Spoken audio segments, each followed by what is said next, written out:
Good evening, everybody. Thank you so much for joining me here at the First Alert Desk. My name's Karli Barnett. We want to give you a look at some of the stories that we are following for your Saturday. I do apologize. I know we're a little late getting on here, but we just wanted to make sure that we had all the information that you need before we proceeded further.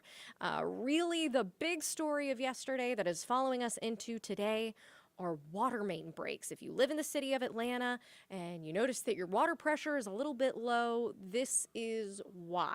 At this point, a boil water advisory is still in effect as crews work to get this sorted out. Atlanta Mayor Andre Dickens speaking today, saying that they are going to give updates every 2 hours or so. So we are anticipating another update in about an hour at 6 o'clock. So in the meantime, I do want to go ahead and get you a little bit caught up to where we are now. So let's take a look back at yesterday. Our reporter Blake Devine, he reported on this last night. He is also reporting on this again today. The water main breaks causing several issues for our local hospitals, even those who came to Metro Atlanta for a concert to see Megan Thee Stallion. That was supposed to be taking place, but had to be moved due to these water issues to tomorrow. So we'll go ahead and let him talk about what happened last night that brings us to today. Traffic was light for a concert night. Megan Thee Stallion show scheduled for tonight at State Farm Arena has been postponed. As Friday's Megan Thee Stallion concert was postponed because of a massive water main break in Atlanta. I am so upset. I came from Houston. My flight is supposed to leave tomorrow, so I'm just, I don't know what I'm gonna do. 2 hours before the star was set to take the stage, State Farm Arena put out an announcement that the concert would be rescheduled for Sunday night. They postponed the show, Leaving hundreds of fans saddened and scrambling with what to do next. When we came here, I felt like the energy was off in the first place. So I think they knew before we knew. And then we found out, we realized why everybody was a little off. Across town at the Krog Street Market, Armand Pouillon's date night was off to a sluggish start. Unfortunately, I wasn't able to freshen up the way I usually do because water was barely coming out of my shower head. I had barely any water coming out of my faucet. With several businesses and restaurants shut down, Pouillon says the area looked like a ghost town. Have you ever seen it so empty on a Friday night in the Absolutely summer? not, man. I'm very used to Krog. I'm very used to this area, and this is a letdown, to be honest. Back outside of State Farm Arena, Corey Corradou plans on doing whatever it takes to attend Sunday's rescheduled concert. I'm supposed to work on Sunday, but we'll make that work. I'm sure I will not go to work because this is my priority. But what sucks is that I got to do that again in 2 days.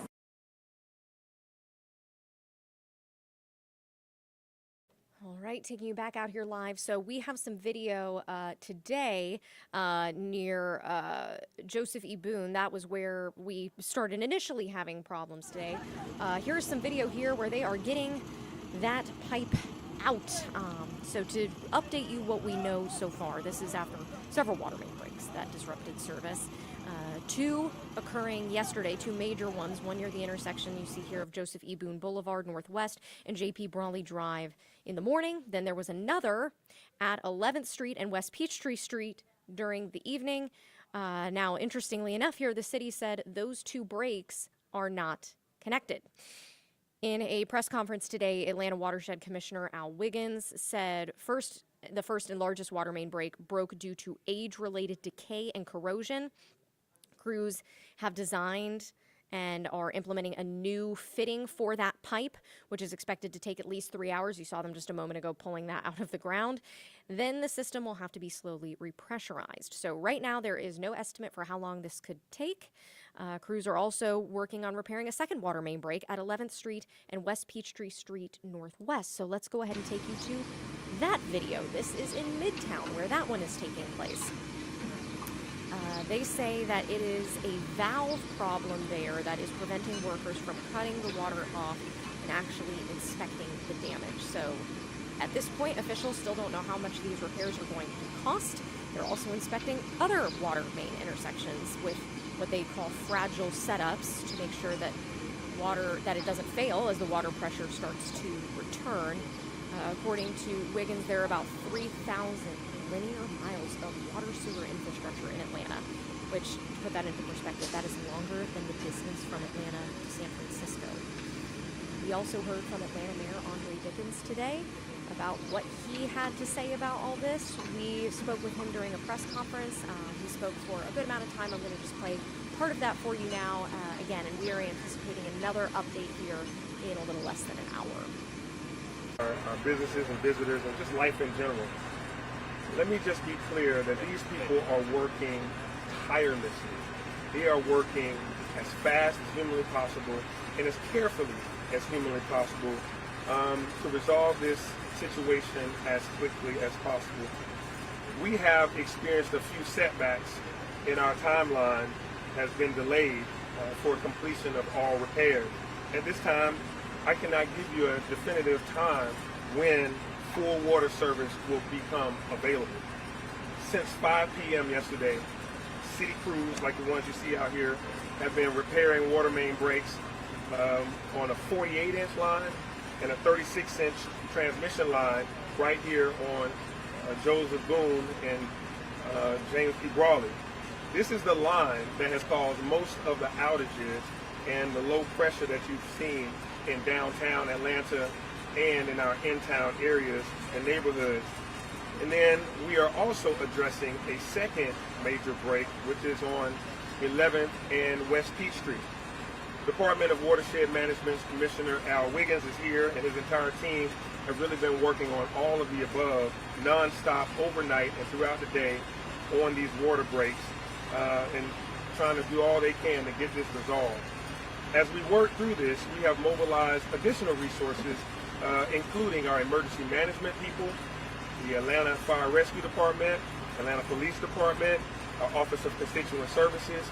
We've been in complete dialogue with our City Council, as you see here, and many of our departments, including our communication and our information management, etc. And I want to thank Chief Schierbaum and Chief Smith that are here. We have provided water pallets and water for drinking and sanitary needs at 5 of our fire rescue stations across the city. And our zone commanders and our police recruits are checking in on our senior citizens at senior high rises and towers. And so if you're a senior that is in need, please reach us at 311.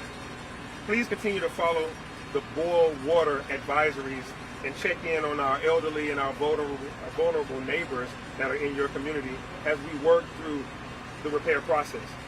My administration understands very clearly how important the city's water supply is. That water is a valuable, a critical a critical resource, and cities can't function and lives can't function without it. It's absolutely at the top of our list, and it is a priority that has our fullest attention.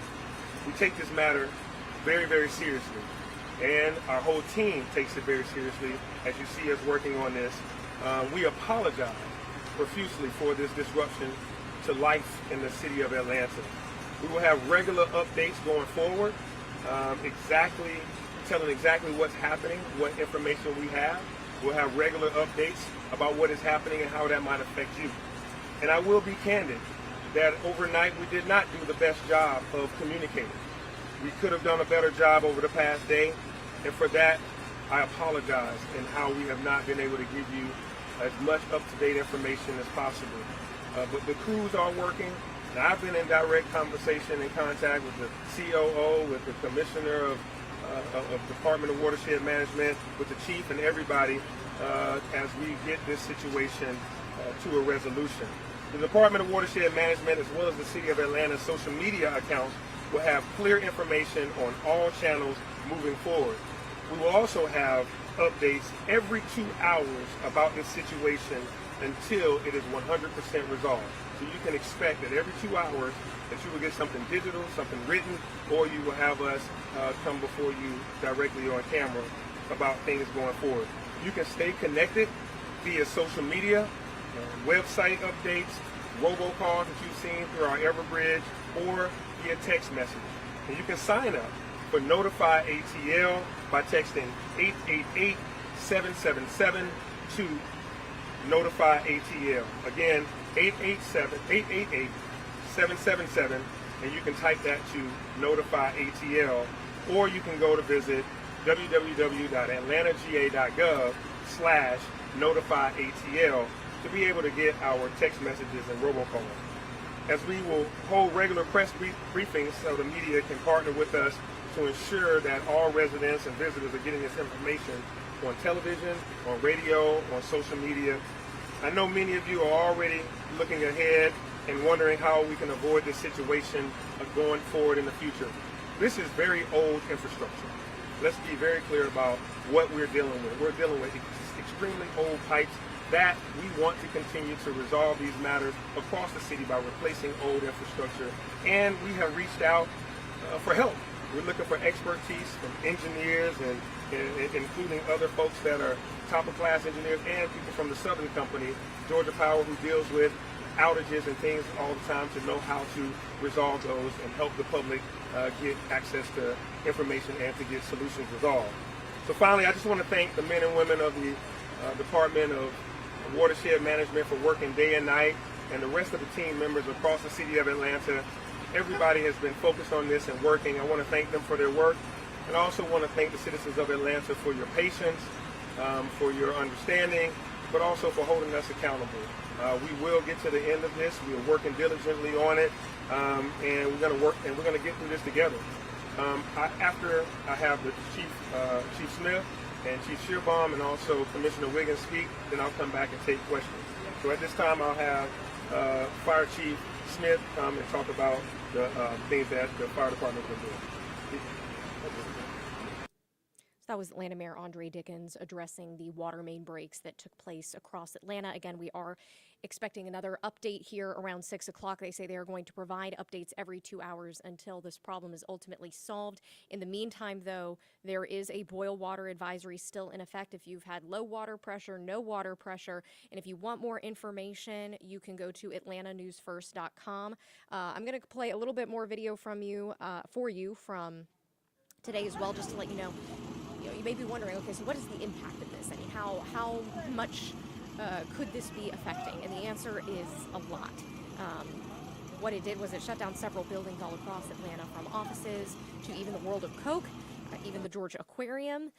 It also was a break to critical services, kicking off low water pressure at Grady Memorial Hospital, Emory University Hospital Midtown, as well as the Fulton County Jail and other locations. Now, since then, Grady has announced that it is fully operational, but there obviously has been work impacted and shuffled around, and that's what we are hoping to hear even more about in this next update. So we're going to go ahead and shift gears here a little bit to some different news. We'll take you here to our website. So I referenced how you can check atlantanewsfirst.com as well as our app for continuing breaking news updates when it comes to these water main breaks. But you can also continue to come here for stories like this one. 17-year-old shot and killed in Old Fourth Ward. We've got a little map up here now. We are continuing to look into more details on this, one of the top stories on our website right now. Obviously extremely sad what has taken place. Details are still limited at this time, but this is something that police are continuing to look into. This happening in the Old Fourth Ward neighborhood. Now, I know I've given you some heavy news. I've given you a lot of information with this water main break. Let's go ahead and look ahead a little bit to something fun that's taking place in Atlanta. At this time, we have not heard anything about the water main breaks impacting this. This is the Atlanta Fringe Festival. If you are into art, this is something you will want to listen up to because we have an interview about this now. I'm going to play that for you, but go ahead and mark your calendar because it's going to be June 3rd to the 9th at venues all throughout East Atlanta. It's going to feature live performances, 28 different artist groups from really across the country, even Taiwan, and of course some of our local Atlanta talent too. So if that sounds like something you would be interested in going to, go ahead and listen up here. The Atlanta Fringe Festival starts Monday with performers from several states and even Taiwan. Michael Butler is here. He's one of the performers from Georgia. Michael, good morning and welcome in. Good morning. So this is a really interesting festival. It's a performing arts festival over a few days at several different venues. What makes you so excited to be a part of something like this? Fringe festivals throughout at least my life history have been a place where artists can go make a statement for themselves, do really kind of odd off the wall stuff because it's not always chosen. It's like this is a lottery, so you just get picked. And then kind of get to do what you want. People get to see it. And it's a chance for people who do really good work to try really weird work. And it's a chance for people who normally wouldn't get a chance to try a show to just try a show because the option of failure is pretty low. Well, this is exciting. Yeah. Tell me about your show and what we can see. I do a little bit of drag, a little burlesque, a little bit of magic, some puppetry. It's called Look at Me, Look at Me, Look at Me. So if I can do it, I'm trying to highlight it in the show. And now, will you perform multiple times over the course of the festival? How does it work? I believe each artist gets 4 performances. This year, mine are all at a place called Dynamic El Dorado. And the times are kind of scattered about. They try to give everybody an assortment of times so that people get a chance to see everything. And the neat thing about this festival is that it's really introducing the community to different forms of the arts, live theater, dance, puppetry, comedy, magic, storytelling. That's pretty unique. It is. And they also have audio Fringe for podcast and storytelling. And then they're doing street Fringe this year too, if someone wants to busk or go out and work the streets, which would have been an option for me if I didn't have a full show I was trying to put together. Gotcha. They were like, would you also like to do this? I was like, no. One thing at a time. Yeah. What's your message to the community? And is it family friendly for everybody? Different age groups for different performances, would you say? I mean, Fringe in general runs the gamut. There is a children's section of Fringe that I've gotten to participate in. My comedy duo, Bean and Bear, we're an adult-friendly children's show. And we performed with the Children's Fringe before, so there's an area for children. But I would say that a lot of Fringe, the individual pieces, I would really check either warnings or assume that they're probably not family friendly.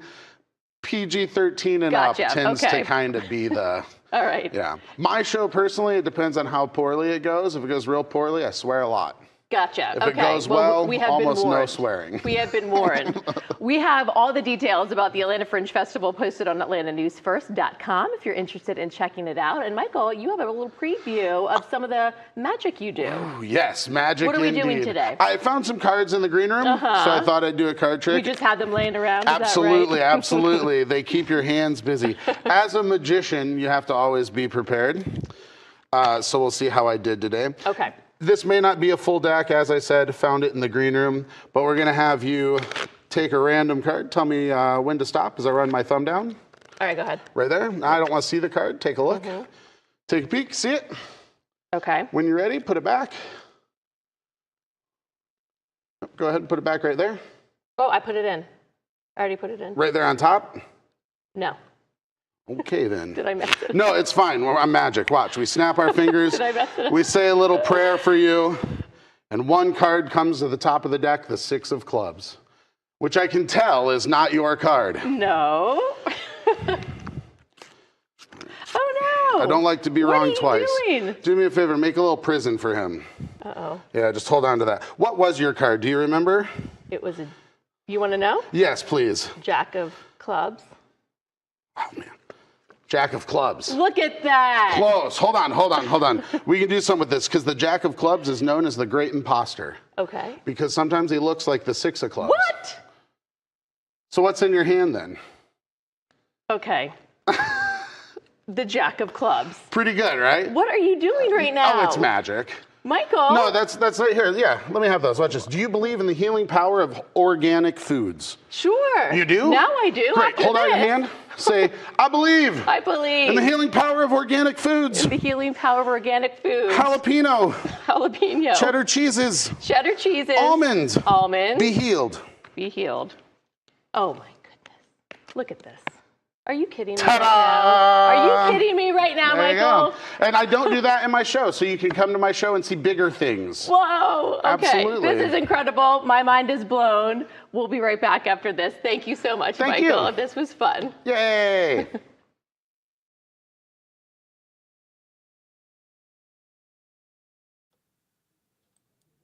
All right, so fun. So, hey, just a reminder that is June 3rd through the 9th if you are interested.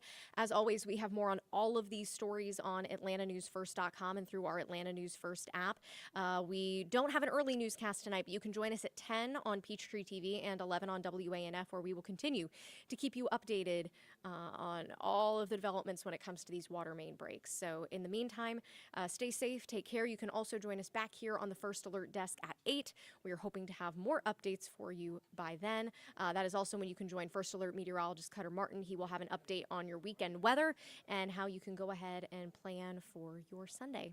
Stay safe, take care, and have a good rest of your evening.